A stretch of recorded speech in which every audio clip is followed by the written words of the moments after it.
एक समय की बात है। एक छोटे से गांव के पास एक सुंदर हरे भरे जंगल के बीच एक ऊंचा टावर खड़ा था। इस टावर में एक जादुई चुड़ैल रहती थी जिसका नाम गोटेल था। गोटेल के पास जादुई शक्तियाँ थी जिससे वह हमेशा जवान और सुंदर बनी रहती थी। उसी गांव में एक दंपत्ति रहता था जिन्हें बच्चा होने वाला था। उनकी झोपड़ी के पीछे एक सुंदर बगीचा था जिसमें गोटोल ने जादुई फल और फूल उगाए थे। गर्भावस्था के दौरान महिला को बगीचे की रपुंजल नामक जड़ी बूटी की तीव्र इच्छा हुई। उसने अपने पति से कहा, मुझे उस जड़ी बूटी की बहुत तलब हो रही है। अगर मैं उसे नहीं खाऊंगी तो मुझे बहुत बुरा लगेगा, मेरा मन परेशान होगा। उसका पति भी परेशान हो गया। उसने अपनी पत्नी के खुशी के लिए गोटोल के बगीचे से वह जड़ी बूटी चुराने का फैसला किया। अगली रात जब अंधेरा छाया तो वह आदमी गोटोल के बगीचे में दाखिल हुआ और रपुंजल के कुछ पत्ते तोड़ लाया। उसकी पत्नी ने वह जड़ी बूटी खाई और खुश हो गई, लेकिन यह सिलसिला जारी रहा। कुछ ही दिनों बाद गोटोल ने आदमी को बगीचे से जड़ी बूटी चुराते हुए पकड़ लिया। गुस्से में उसने कहा, तुम्हारी हिम्मत कैसे हुई मेरी जड़ी बूटी चुराने की? इसकी सज़ा तुम्हें जरूर मिलेगी। डरे हुए आदमी ने माफ़ी मांगी और कहा, मेरी पत्नी गर्भवती है और उसे इस जड़ी बूटी की बहुत इच्छा थी। कर गोटोल ने कहा, मैं तुम्हें माफ़ कर दूंगी, लेकिन एक शर्त है, तुम्हारे घर जो बच्चा जन्म लेगा उसे मुझे सौंपना होगा। मजबूरी में उस आदमी ने हामी भर दी। कुछ महीने बाद उस दंपत्ति के घर एक सुंदर बच्ची का जन्म हुआ। गोटोल उसे ले गई और उसका नाम रपुंजल रखा। गोटेल ने उसे एक ऊंचे टावर में बंद कर दिया जिसमें न तो दरवाजे थे और न ही सीढ़ियाँ। टावर तक पहुंचने का एकमात्र रास्ता रपुंजल के लंबे सुनहरे बाल थे। गोटोल जब भी टावर में जाना चाहती थी वह नीचे खड़े होकर कहती, रपुंजल रपुंजल अपने बाल नीचे लटकाओ। रपुंजल अपने लंबे बाल खिड़की से नीचे लटकाती और गोटेल ऊपर चढ़ जाती। रपुंजल बड़ी होकर बेहद सुंदर और प्रतिभाशाली बन गई। उसकी आवाज़ में जादू था और वह दिन भर अपने टावर की खिड़की पर बैठकर गाना गाती। उसकी मधुर आवाज़ पूरे जंगल में गूंजती, जिसमें पक्षी, जानवर और यहाँ तक कि इंसान भी उसकी आवाज़ सुनकर मंत्रमुग्ध हो जाते। एक दिन एक सुंदर राजकुमार घोड़े पर सवार होकर जंगल से गुजर रहा था।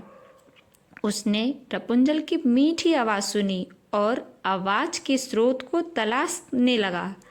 आखिरकार वह टावर के पास पहुंचा, लेकिन उसे टावर में जाने का कोई रास्ता नहीं दिखा।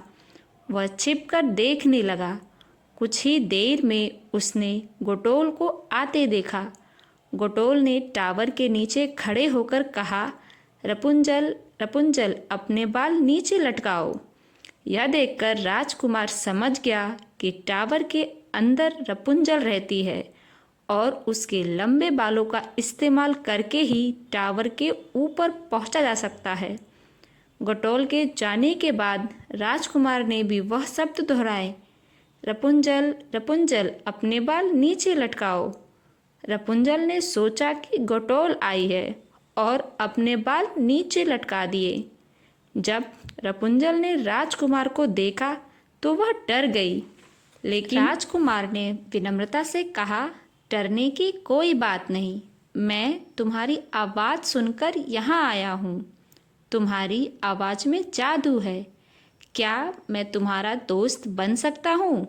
रपुंजल ने कभी किसी इंसान को नहीं देखा था, इसलिए वह घबराई हुई थी, लेकिन राजकुमार की मीठी बातें सुनकर उसने उसे अपना दोस्त मान लिया।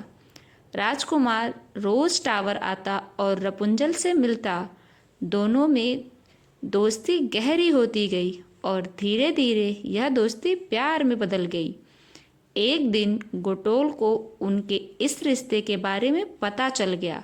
वह बहुत गुस्सा हुई और चिल्लाई कि तुमने मुझे धोखा दिया है। गोटोल ने रपुंजल के सुंदर सुनहरे बाल काट दिए और उसे एक दूर रेगिस्तान में छोड़ दिया। फिर वह टावर में छिपकर बैठ गई ताकि राजकुमार को सबक सिखा सके। जब राजकुमार रपुंजल से मिलने आया तो उसने कहा, रपुंजल रपुंजल अपने बाल नीचे लटकाओ। तो गोटोल ने कटे हुए बाल खिड़की से नीचे लटका दिए। जैसे ही राजकुमार ऊपर पहुंचा तो गोटोल ने उसे धक्का दे दिया। राजकुमार नीचे गिर गया और उसकी आंखों में चोट लग गई, जिससे वह अंधा हो गया। अंधा होने के बाद भी राजकुमार ने रपुंजल को ढूंढने के लिए पूरे जंगल और रेगिस्तान की खाक छानी। वह हर जगह उसे पुकारता रहा।